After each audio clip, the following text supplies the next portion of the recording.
Dubai is set along a sandy shoreline in the Arabian Gulf, flaunting its gleaming infrastructure amid the huge dunes. Various cultures from across the world coexist in a zone of harmony. Dubai is known as a man-made miracle that once was a barren desert. So how did this megacity get its start? Dubai was little more than a desert 3 decades ago. It has remained a commercial port since the 1800s for British, Portuguese, and Dutch traders, but its main business was pearling, fishing, and manufacturing of dhow boats.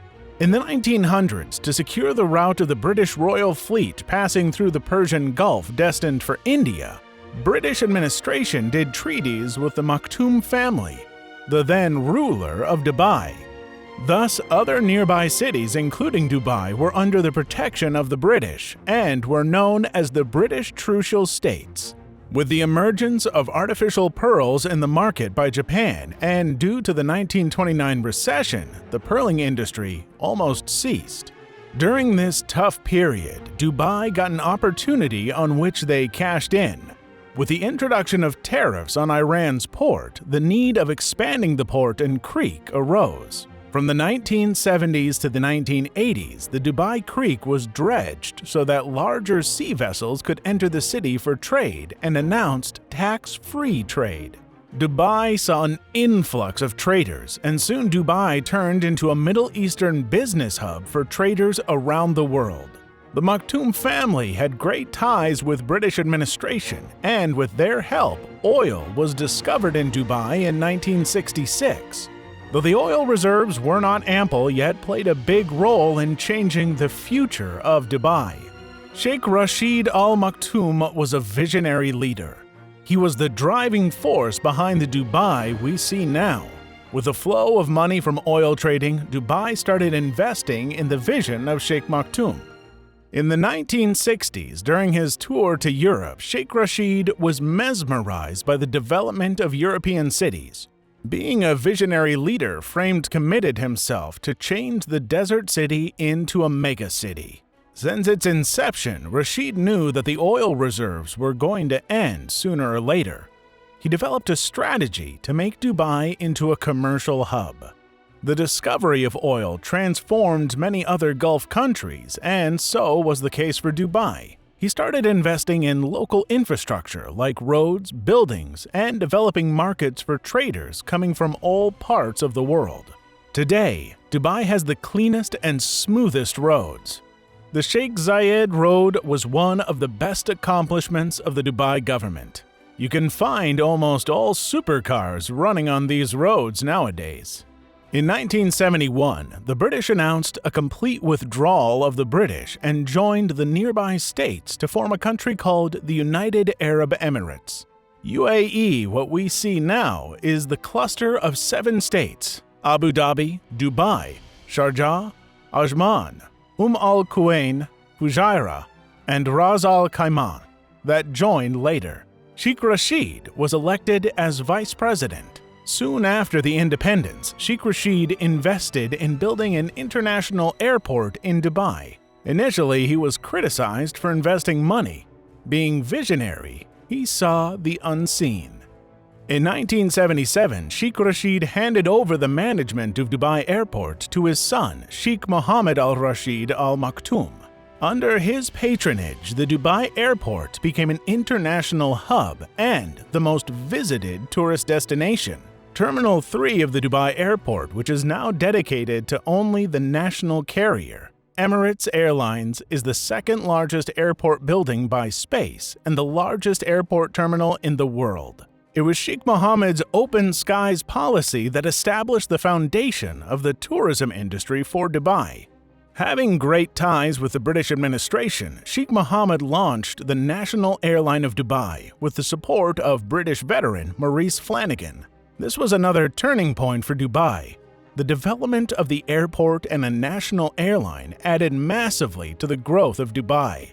According to Skytrax, Emirates Airlines has secured a place in the top 5 airlines in the world.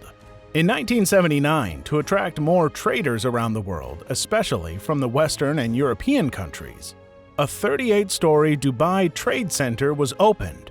The inauguration of the Trade Center was done by Queen Elizabeth II.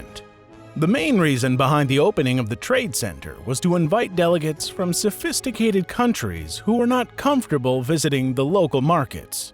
Dubai was up for another mega move towards economic growth. In 1985, the first free zone in the Middle East was opened in Jebel Ali for foreign companies to operate without taxes or customs. This port gave a great boost to the economy as many tech giants selected Dubai as their offshore destination to supply in Asian countries. In 1990, upon the death of Sheikh Rashid, his elder son Sheikh Maktoum bin Rashid was appointed as ruler of Dubai. Dubai witnessed fame in the international trade market. This was just the beginning. The leadership had much bigger plans for Dubai.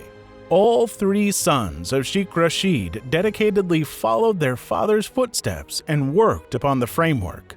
In 1995, Sheikh Mohammed inaugurated Dubai Destination, one of his many tourism projects. The move was to invite traders and visitors for a shopping spree. As a part of the shopping spree, Dubai's Shopping Festival was opened and has been ongoing each year since 1996.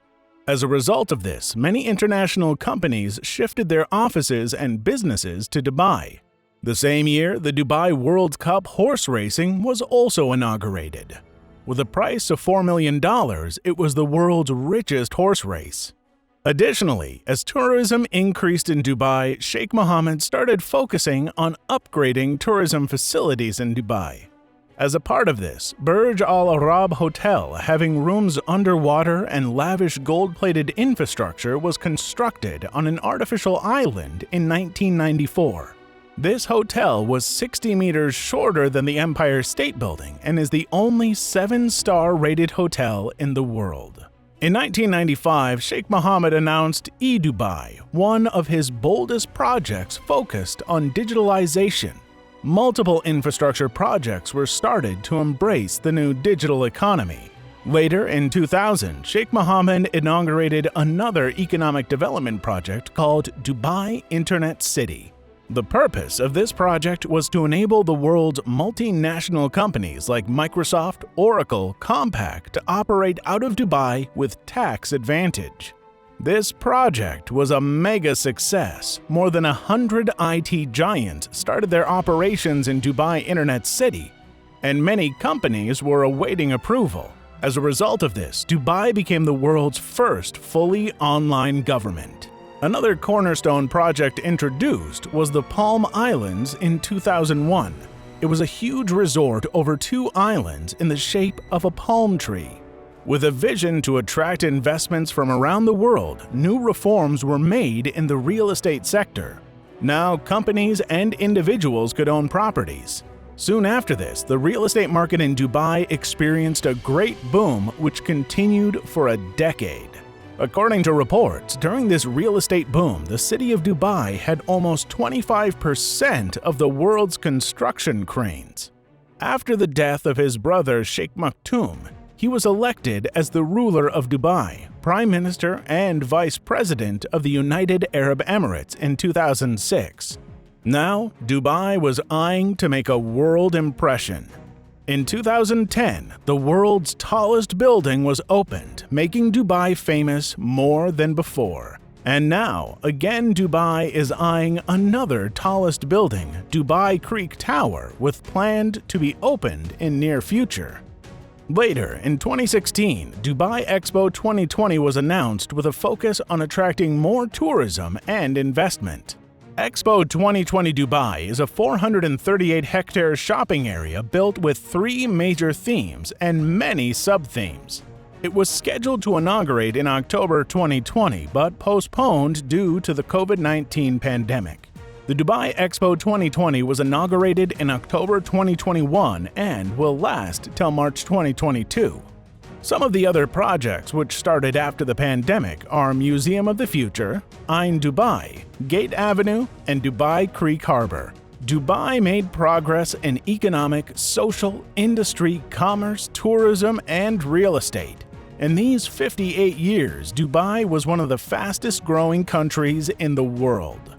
Apart from New York and Hong Kong, the development boom in Dubai has resulted in the world's tallest building, the second largest mall, one of the most opulent hotels, and more skyscrapers than any megacity. With his vision, commitment, and persistence, Sheikh Mohammed made the impossible possible. He has set an example for all the developing countries around the world. That's the mesmerizing and incredible rise and reign of Dubai. A ruler never builds a nation, but a visionary leader does.